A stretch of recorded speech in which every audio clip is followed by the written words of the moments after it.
Hi, I'm Francis Beau, and welcome back to the Beau Show. And we got a little bit about the Transformers cartoon, Transformers Robots in the Skies, currently on Cartoon Network on at 3 a.m. in the morning. Seriously, why is it at that time frame? Jeez. You could put, I don't know, Clarence, and Clarence gets a prime time, but, like Sonic Boom and Transformers Robots in the Skies don't get, whatever. Anyways, we have a brand new character that's going to be on the show. So, let's see who we have so far. So far on the Decepticon side, we have Steeljaw, Underbite, Hammerstrike, and we're going to have Thunder Hoof in tomorrow's episode, and we have Terror Shock, and also Bisque and Chop Chop. So as you can see, we have like 7. For the Autobots side, we have the main cast, and we have Optimus Prime. Here's a brand new character that's being thrown into the mix. We already know that Drift and Jazz is going to be in the show, which I thought were good choices. Jazz needed to be back in a cartoon eventually. Drift, I was kind of thinking he was going to go in the IDW route, but apparently he's going to be in a cartoon, so go figure. This brand new character is pretty interesting that they would use it. It's something that I did not expect them to do. I was expecting a different character, but I'm actually kind of glad that they did. Windblade, yes, you heard me correctly, Windblade, the fan-made character, is going to be in the Transformers Robots in the Skies cartoon. That, to me, is great. That's perfect. That's great to do. You know why? Because, first of all, it's a fan-made character. We made that character, and to see it in a cartoon is just amazing. It shows us that us fans can watch on the cartoon something that we actually created come to life in a cartoon form. That's amazing. The comics were just great enough, but being on a cartoon is just stepping up your game, and it makes it look so much better. They also showed off a little bit of a video of how Windblade's going to be in the cartoon. She does not have one sword, but she has 2 swords, and that's pretty cool. She uses her turbines as some sort of, some sonic wave, I think. I'm not sure. That's kind of cool. I don't know. I haven't seen it. I haven't seen the episode yet. I don't think anyone has seen the episode yet. Maybe the people in Japan have seen it. Probably. Anyway, yeah, I really like it that Windblade's going to be in the show. She is a very nice looking character. I don't have the toy currently because, well, I've heard things and I haven't been able to go around to getting it. There's some other things that I was wanting to get during that time. If you just a few things. So I'm happy that Windblade's going to be in the cartoon. For her design, she looks, she looks like Windblade. She looks like what Windblade should look like, as she is. In the IDW comics, she looks exactly as she is in the cartoon. Let me rephrase that. In the cartoon, she looks just like as she would be in the IDW comics. Very well done. Just cartoon look to it, but very Windblade look to it. Very happy that she's going to be in the cartoon, and I'm very happy that we're going to see more new Autobots in this series, and happy that we're going to have more Decepticons in the series, now that I think about it.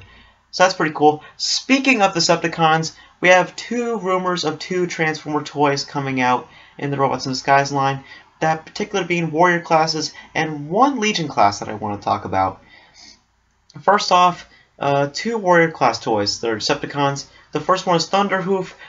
That was completely obvious. We knew that Thunderhoof was going to get a Warrior class toy. That's going to be a no-brainer. And the next one is the interesting one. It's one that I knew was going to get one. Just seeing a picture of him, I haven't seen him in the show yet. But knowing when they were going to give him the toy, Quillfire is going to get the Warrior class toy. This is really surprising because I was expecting Hammerstrike or maybe Bisque to get the Warrior class toy with Thunderhoof. Quillfire is a little bit out there. I mean, I was expecting, here are 3 characters I was expecting to get the toy. Hammerstrike, Bisque, or Underbite. I want to see those guys get some form of Warrior class or Mega class.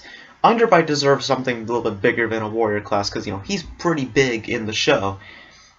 And Thunderhoof, you know, obviously, like I said, deserves it. Bisque, I believe, deserves it because the design of the character, even for short-lived in that episode, just looks like a warrior class toy and could just perfectly be fit with this wave with Thunderhoof. Hammerstrike, again, was only one episode, but could be a perfect fit in this wave. Quillfire is a little bit questionable because I have not seen him in the show. I've kind of seen his design, but I don't know. It's a little bit of a weird choice, but who knows? It's not the most weirdest choice in the world. Here is the weirdest choice in the world, actually. And this is something that I kind of was expecting, but I wasn't expecting it for a while. There is some Legion class listings. There is a Optimus Prime, which we don't really care for, but the one that's most interesting is that Ratchet is getting a Legion class toy. Is this the show telling me what I think it's going to be? Is Ratchet returning to Robots, to, you know, the Transformers Prime series in Robots in Disguise? And if we have that, heck yeah, because Ratchet was one of the, in my opinion, one of the key characters in Transformers Prime. He just played a very big role. He was the medic. He was part of Bumblebee when he got his voice box teared off. He couldn't do much better, and he fixes his voice box. He saves Earth. He kind of, like, you know, changes his mood during the final season. Having him in the show and having Bumblebee as the lead role and Ratchet having to do something with Bumblebee's past just makes total sense to bring Ratchet into the series. And if they bring him in here, perfect. I would absolutely love it if he comes into the series because I really think that it would do, you know, it would make a lot more sense and it would make a better connection into the series as we go. So that's pretty cool. I hope that he makes an appearance. It's going to be great. So that's it for this video. Remember, support Pasta for Pennies. They need a lot of help. They want you guys to help support blood cancer and leukemia. If you guys can, if you guys have a school that you guys go to and you know that they're supporting this, please check it out and don't hesitate to make a donation. And also, do not forget to subscribe to my channel, and let us hope Windblade is good on the show, and we hope that Ratchet makes an appearance. So that's it for this video. So now, if you excuse me, I'm going to go eat a banana. I'm going to go eat a banana and take my mind off the Terminator Genesis trailer.